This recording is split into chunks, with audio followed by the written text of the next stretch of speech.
ഓം നമോ ഭഗവതേ വാസുദേവായ. ഓം ഹരിശ്രീ ഗണപതിയേ നമ. അവിഘ്നമസ്തു.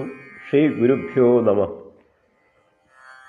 കാളിന്തി നദി അടക്കി വാണിരുന്ന 1000 പത്തികളുള്ള ഉഗ്രവിഷം ചീറ്റുന്ന കാളിയൻ എന്ന ഘോരസർപ്പത്തിൻ്റെ പൂർവകഥ. എല്ലാവർക്കും നമസ്കാരം. കാളിയമർദ്ദനം എന്ന് കേട്ടാൽ എല്ലാവർക്കും അറിയാം. കേവലം 10 വയസ്സുള്ള ശ്യാമസുന്ദരനായ ശ്രീകൃഷ്ണ ഭഗവാൻ 1000 പത്തികളുള്ള ഉഗ്രവിഷം ചീറ്റുന്ന കാളിയൻ്റെ മസ്തകത്തിൽ അതിമനോഹരമായ നൃത്ത ചുവടുകൾ വെച്ച് കാളിയൻ്റെ മതം തീർത്ത കഥ അറിയാത്ത സനാതനധർമ്മത്തിൽ വിശ്വസിക്കുന്ന ഭക്തന്മാർ ഉണ്ടാവുകയില്ലല്ലോ. ഭഗവാന്റെ അതിമനോഹരമായ നൃത്തം കാണാൻ സാക്ഷാൽ മഹാദേവനും പാർവതീദേവിയും ബ്രഹ്മാവും സരസ്വതി ദേവിയും ദേവേന്ദ്രനും പത്നിയും മറ്റു ദേവന്മാരും ദേവതകളും ഗന്ധർവന്മാരും മഹർഷിമാരും ആകാശത്ത് സന്നിഹിതരായിരുന്നു. ദേവന്മാർ പുഷ്പവൃഷ്ടി ചൊരിയുകയും ചെയ്തു. എന്നാൽ ഈ കാളിയൻ ആരായിരുന്നു? പൂർവജന്മത്തിൽ അല്ലെങ്കിൽ കാളിയൻ്റെ പൂർവകഥ എന്തായിരുന്നു എന്ന് പലർക്കും അറിയില്ലെന്നതാണ് വാസ്തവം. ആ കഥയാണ് ഇവിടെ പറയാൻ പോകുന്നത്. കാളിയൻ്റെ അഹങ്കാരം തീർത്ത് ഭഗവാൻ വൃന്ദാവനത്തിലെത്തിയപ്പോൾ ആ അത്ഭുത ബാലനെ യശോദാദേവിയും നന്ദഗോപരും മറ്റെല്ലാ വൃന്ദാവനവാസികളും ആശ്ചര്യത്തോടെയും അമ്പരപ്പോടെയും നോക്കി നിൽക്കുകയായിരുന്നു. അപ്പോൾ അവിടെയുണ്ടായത് ജ്യോതിഷ പണ്ഡിതനും മഹർഷിയുമായ ഗർഗാചാര്യൻ കാളിയൻ്റെ പൂർവകഥ വൃന്ദാവനവാസികളെ ധരിപ്പിച്ചു. പണ്ട് വിന്ധ്യാചല പർവ്വതത്തിൽ വേദശിരസ് എന്ന മഹർഷിവര്യൻ തപസ് ചെയ്തിരുന്നു. സ്വയംഭൂ മന്വന്തരത്തിലാണ് ഈ സംഭവം നടക്കുന്നത്. ഈ മഹർഷിവര്യൻ മഹാവിഷ്ണുവിൻ്റെ പ്രിയപ്പെട്ട ഭക്തന്മാരിൽ ഒരാളായിരുന്നു. അദ്ദേഹം ശക്തനും സമർത്ഥനും ആയിരുന്നു. ഒരു ദിവസം അശ്വശിരസ് എന്ന മറ്റൊരു മഹർഷി വേദശിരസിൻ്റെ പർണശാലയിലെത്തി. ഇദ്ദേഹവും ഭഗവാന്റെ പ്രിയപ്പെട്ട ഭക്തനായിരുന്നു. വേദശിരസ് തൻ്റെ അതിഥിയായി എത്തിയ അശ്വശിരസിനെ സ്നേഹപൂർവ്വം സ്വീകരിക്കുകയും ആതിഥ്യ മര്യാദകളെല്ലാം പാലിക്കുകയും ചെയ്തു. അശ്വശിരസിൻ്റെ വിശപ്പും ദാഹവും മാറ്റാൻ പാലും പഴവർഗ്ഗങ്ങളും യഥേഷ്ടം നൽകി. 2-3 ദിവസം കഴിഞ്ഞാൽ അശ്വശിരസ് മടങ്ങിപ്പോകുമെന്നാണ് വേദശിരസ് കരുതിയത്. പക്ഷേ ദിവസങ്ങൾ കഴിഞ്ഞിട്ടും അശ്വശിരസ് തിരികെ പോകുന്ന ലക്ഷണമില്ലെന്ന് കണ്ടിട്ട് അതിഥിയോട് വേദശിരസിന് നീരസം തോന്നിത്തുടങ്ങി. പക്ഷേ അദ്ദേഹം അത് പുറമെ പ്രകടിപ്പിച്ചില്ല. ക്ഷമയുടെ നെല്ലിപ്പലക കണ്ടപ്പോൾ ഒരു ദിവസം വേദശിരസ് തൻ്റെ അതിഥിയോട് പറഞ്ഞു, സുഹൃത്തെ, ഒരാൾക്ക് കഴിയാനുള്ള സൗകര്യം മാത്രമേ ഈ പർണശാലയിലുള്ളൂ. അതുകൊണ്ട് താങ്കൾ മറ്റൊരു സ്ഥലം വേറെ എവിടെയെങ്കിലും കണ്ടുപിടിച്ച് പോകുന്നതാണ് ഉചിതം. ഇത് കേട്ടപ്പോൾ അശ്വശിരസ് പറഞ്ഞു, ഈ വിന്ധ്യാചല പർവ്വതം താങ്കളുടെ തറവാട്ട് സ്വത്തൊന്നുമല്ലല്ലോ. ഞാനിവിടെ തന്നെ താമസിക്കും. താങ്കൾക്ക് വേണമെങ്കിൽ മാറി താമസിക്കാം. അതിഥിയായി എത്തിയ അശ്വശിരസിനെ ദിവസങ്ങളോളം സൽക്കരിച്ച വേദശിരസിനോടാണ് ഇത് പറഞ്ഞത്. ആർക്കായാലും കോപം വരാതിരിക്കില്ലല്ലോ.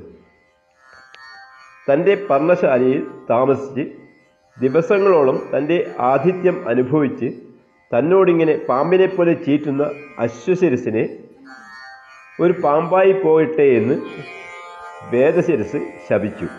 ഈ നിസ്സാര കാര്യത്തിന് എന്നോടിങ്ങനെ കാക്കയെപ്പോലെ കലമ്പല് കൂട്ടുന്ന താങ്കൾ ഒരു കാകനായി പോകട്ടെ എന്ന് അശ്വശിരസ് വേദശിരസിന് എതിർശാപവും കൊടുത്തു. ശാപവും എതിർശാപവും കഴിഞ്ഞപ്പോൾ 2 മഹർഷിമാർക്കും കുറ്റബോധമുണ്ടായി. ഉടൻ തന്നെ അവർ വിഷ്ണു ഭഗവാനെ സ്തുതിച്ച് പ്രത്യക്ഷമാക്കി. വിഷ്ണു ഭഗവാൻ അവരോട് പറഞ്ഞു, നിങ്ങൾ രണ്ടുപേരും എൻ്റെ പ്രിയപ്പെട്ട ഭക്തന്മാർ തന്നെയാണ്. എൻ്റെ ഭക്തന്മാർക്ക് ഇങ്ങനെ കോപം വരാൻ പാടില്ലായിരുന്നു. പണ്ട് ഭൃഗുമഹർഷി എൻ്റെ നെഞ്ചത്ത് ചവിട്ടിയപ്പോൾ പോലും എനിക്ക് കോപം വന്നില്ല. അദ്ദേഹത്തിന് അസൗകര്യം ഉണ്ടായതോർത്ത് ഞാൻ അദ്ദേഹത്തോട് ക്ഷമാപണം നടത്തുകയാണ് ഉണ്ടായത്. ഭക്തന്മാരായ നിങ്ങളുടെ വാക്കുകൾ ഫലിക്കുക തന്നെ ചെയ്യും. നിങ്ങളെ ഈ ശാപത്തിൽ നിന്ന് ഒഴിവാക്കാൻ എനിക്ക് കഴിയും. അതായത് ശാപത്തിൻ്റെ അനന്തരഫലത്തിൽ നിന്ന് ഒഴിവാക്കാൻ എനിക്ക് കഴിയും. പക്ഷേ ഞാൻ അങ്ങനെ ചെയ്താൽ നിങ്ങളുടെ വാക്കുകൾ അസത്യമായി തീരും. അതിനാൽ ഞാനൊരു കാര്യം ചെയ്യാം. അശ്വശിരസിൻ്റെ ശിരസിൽ ഞാൻ എൻ്റെ പാദങ്ങൾ വെച്ച് അനുഗ്രഹിക്കാം. എൻ്റെ കാൽപ്പാടുകൾ കാണുമ്പോൾ ഗരുഡൻ താങ്കളെ ആക്രമിക്കുകയില്ല. അതിനുശേഷം ഭഗവാൻ വേദശിരസിനോട് പറഞ്ഞു, താങ്കൾ കാകനായി ജീവിക്കുമെങ്കിലും താങ്കളെ ഞാൻ അനുഗ്രഹിക്കുന്നു. താങ്കൾക്ക് ത്രികാലജ്ഞാനവും യോഗസിദ്ധിയും ഉണ്ടാകും. അങ്ങനെ വേദശിരസിനെ ഭഗവാൻ അനുഗ്രഹിച്ചതോടെ ഭൂസുണ്ടൻ എന്ന നാമത്തിൽ വേദശിരസ് കാക്കയായി ജീവിച്ചു. ശ്രീരാമഭക്തനായിരുന്ന ഈ ഭൂസുണ്ടൻ എന്ന കാക്കയാണ് ഗരുഡന് രാമായണം ഉപദേശിച്ചു കൊടുത്തത്. പണ്ട് ബ്രഹ്മാവിൻ്റെ പുത്രനും ബ്രഹ്മാവിൻ്റെ പൗത്രനും മരീചിയുടെ പുത്രനുമായ കശ്യപന് കദ്രു എന്ന ഭാര്യയിൽ ജനിച്ചത് നാഗങ്ങളായിരുന്നു. ശേഷൻ, വാസുകി, ഐരാവതൻ, തക്ഷകൻ, കാർക്കോടകൻ, കാളിയൻ എന്നിങ്ങനെ 1000 നാഗങ്ങളാണ് ജന്മമെടുത്തത്. കശ്യപന് വിനിത എന്ന രണ്ടാമത്തെ ഭാര്യയെ ജനിച്ച പുത്രനാണ് സൂര്യദേവൻ്റെ സാരഥിയായ അരുൺ. രണ്ടാമത്തെ പുത്രനാണ് ഏറ്റവും ശക്തിമാനായ സാക്ഷാൽ മഹാവിഷ്ണുവിൻ്റെ വാഹനമായ ഗരുഡദേവൻ. ഗരുഡൻ അമ്മയെ അനുസരിക്കുന്നവനും അമ്മയുടെ വാക്കുകൾക്ക് വലിയ വില കൽപ്പിക്കുകയും ചെയ്യുന്ന സ്വഭാവമാണ് ഗരുഡൻ്റേത്. വിനിതയും കദ്രുവുമായ ഒരു പന്തയത്തിൽ വിനിത പരാജയപ്പെട്ടു. പന്തയത്തിൻ്റെ ഉടമ്പടി പ്രകാരം വിനിത കദ്രുവിൻ്റെ ദാസ്യപ്രവൃത്തി ചെയ്യണം. ദാസ്യപ്രവൃത്തിയിൽ നിന്നും മോചനം കിട്ടണമെങ്കിൽ ദേവലോകത്തിലുള്ള അമൃതകുംഭം കദ്രുവിന് കൊണ്ടുവന്ന് കൊടുക്കണം. ശക്തിമാനായ ഗരുഡൻ ദേവേന്ദ്രനെ തോൽപ്പിച്ച് അമൃതകുംഭം കദ്രുവിന് നൽകി അമ്മയെ ദാസ്യപ്രവൃത്തിയിൽ നിന്നും മോചിതയാക്കി. ഗരുഡനും അമ്മയും മറ്റൊരു ഗൃഹത്തിൽ താമസമാക്കി. അന്നു മുതൽ ഗരുഡനും നാഗങ്ങളും ശത്രുക്കളായി. ഗരുഡൻ നാഗങ്ങളെ കൊന്നു തിന്നാൻ തുടങ്ങി. ഗരുഡനെ കണ്ടാൽ നാഗങ്ങൾ രക്ഷാർത്ഥം ഓടി ഒളിക്കാൻ തുടങ്ങി. ഗരുഡൻ പകവീട്ടുകയാണെന്ന് നാഗങ്ങൾക്ക് മനസ്സിലായി. സർപ്പവംശത്തിൻ്റെ വംശനാശം വരുമെന്ന് നാഗങ്ങൾ ഭയന്നു. ശക്തനായ ഗരുഡനെ എങ്ങനെയും സ്വാധീനിക്കണമെന്ന് നാഗങ്ങൾ തീരുമാനിച്ചു. അഷ്ടമിയിലും ചന്ദ്രദിശയിലും കറുത്ത വാവിനും വെളുത്ത വാവിനും തങ്ങൾക്ക് കിട്ടുന്ന ഹവിസ് ഗരുഡന് കൊടുക്കാമെന്ന് നാഗങ്ങൾ തീരുമാനിച്ചു. ഈ വിവരം ഗരുഡനെ അറിയിക്കുകയും ചെയ്തു.